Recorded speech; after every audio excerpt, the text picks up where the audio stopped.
السلام عليكم ورحمة الله وبركاته. النهاردة احنا معانا موضوع مهم جدا، هو موضوع الميني كرافت المتعدد الاستخدامات.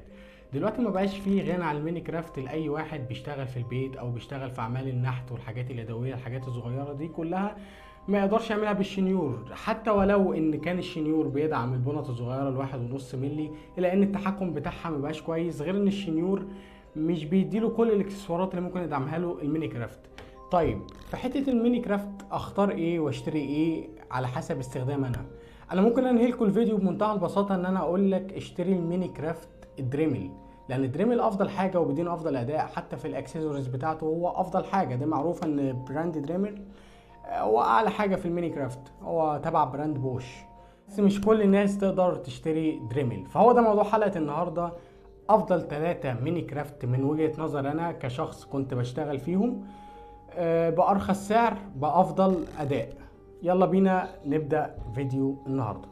قبل ما نبدأ بفكركم بس باللايك لأنه بيساعد في انتشار الفيديو، ويا ريت تشترك في القناة عشان تساعدنا إن احنا نقدر نكمل.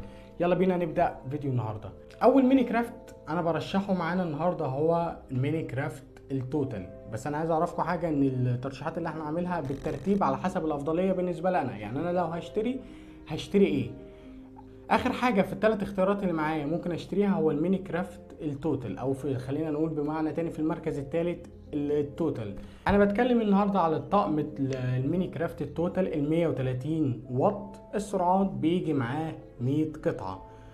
سعره في الطبيعي بيتراوح من 350 جنيه ل 400 جنيه، ده متوسط السعر بتاعه، وده اقل سعر معانا النهارده في الثلاث انواع ميني كرافت اللي احنا هنتكلم عليهم.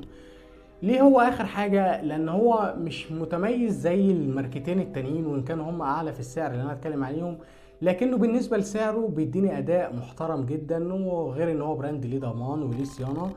بيجي معاه زي ما احنا قلنا 100 قطعه مع ضمان 6 شهور. الوكيل بتاعه شركه اللؤلؤه في شارع الجمهوريه، هو ليه اكتر من وكيل بس ده افضل وكيل انا بحب اتعامل معاه.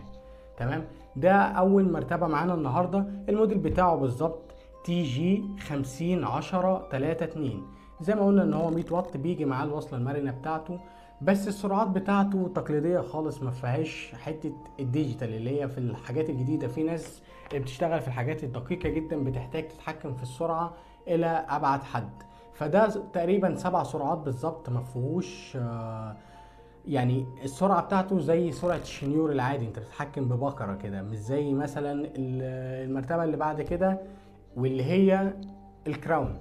تاني ميني كرافت ممكن نرشحه معانا النهارده وهو الميني كرافت الكراون ال 150 واط، وبيجي معاه 50 قطعه. الا ان عدد القطع بتاعته اقل من التوتال، الا انه سعره اعلى، ده لانه بيقدم لي السرعات الديجيتال، ودي ان كانت تبان ان هي مش مهمه لبعض الناس، لكن هي لبعض الناس تانية مهمه جدا جدا، للناس اللي بتحتاج تشتغل على سرعه محدده، بحيث ان هي لو شغاله على بروجكت السرعه زادت عليه حاجه بسيطه هيتفتفت من بعضه، فدي ناس بتبقى محتاجه سرعه دقيقه جدا.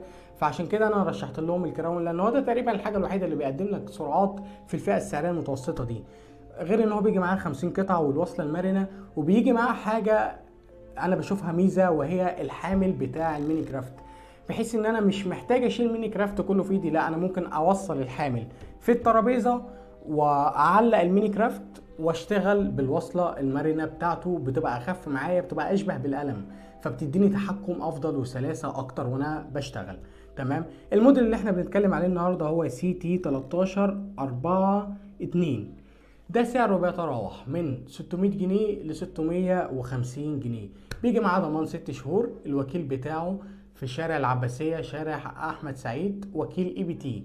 لكن أنا بتكلم على الكراون البي 3 مش العادي، لأن العادي هتلاقيه بسعر أقل من كده، واللي ما يعرفش ترتيبات كراون هما اي بي تي كراون العادي، كراون البي 3. فلازم تتأكد إن أنت لو تشتري حاجة بالسعر ده تكون كراون بي 3 مش الكراون العادي.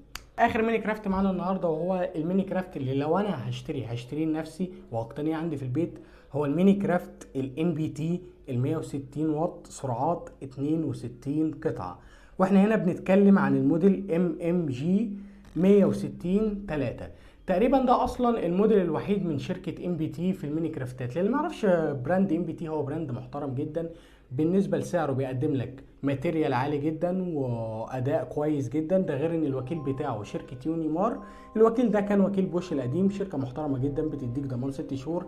يمكن هي الماركه الوحيده في الماركتين اللي احنا قلناهم اللي هتاخد معاها بطاقه ضمان. لكن انت لما تيجي تشتري كراون او توتال البياع بيقول لك خده وانا هديك فاتوره فيها التاريخ. لا، ام بي تي ما تقدرش تروح هناك الا بشهاده الضمان بتاعتك، عشان هم ناس على ليفل عالي من الضمان. هو افضل ضمان، انا قلت في البدايه ان هو افضل ضمان ممكن تعتمد عليه. تمام. مميزات الميني كرافت، هو الوحيد في الاثنين ميني كرافت اللي انا قلتهم اللي فيه رابر، فيه سرعات زي ما قلنا، بيجي معاه الوصله المرنه بس ما بيجيش معاه الحامل، لكن بيجي معاه 62 قطعه. طب واحد هيقول لي ليه هو ده مميز؟ هقول لك على حاجه، لان سعره اقل من الكراون، غير ان هو الماتيريال بتاعه اعلى من الكراون، ماتيريال القطعه نفسها اعلى من الكراون. تمام. هو بيجي معاه 62 قطعه، 160 واط سرعات. الموديل بتاعه زي ما قلنا ام جي 160 3. لكن هو كاداء احنا مجربينه، اداء محترم جدا، ويعني هو افضل قيمه بالنسبه للسعر ده. سعره بيتراوح من 450 ل 490 جنيه. يعني كمتوسط سعر هو اعلى من التوتال حاجه بسيطه، واقل من الكراون، غير ان هو ضمان وصيانه واداء افضل من الكراون بكتير. تمام. في حاجه حابب اكد عليها، هي الاكسسوارات. انت دلوقتي في مثلا طقم التوتال، هعرض لكم الصوره بتاعته، بيبقى طقم 250 قطعه تقريبا، بيبقى سعره 250 جنيه او 270 جنيه. وفي المقابل بيبقى عندك قطعه دريمل سعرها 200 جنيه او 250 جنيه.